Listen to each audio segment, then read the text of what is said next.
Genre gets a bit confusing. Like the big genres, fantasy versus sci-fi versus horror versus literary fiction versus western, we all know what those look like. But subgenres are sometimes a bit tricksy, and I've noticed that a lot of people seem to disagree with some of them. So I've decided to just make a series of videos where I break down the different elements of fantasy subgenres, because fantasy is the world that I live in. The first one we're going to talk about is high fantasy versus low fantasy, also sometimes referred to as second world fantasy versus urban fantasy. And I know the reason that people tend to prefer the word low fantasy because urban fantasy is a bit of a misnomer, because not all urban fantasy is in cities.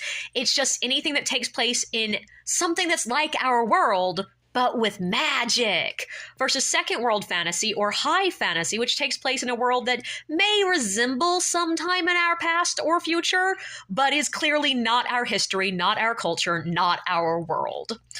And that one's easy.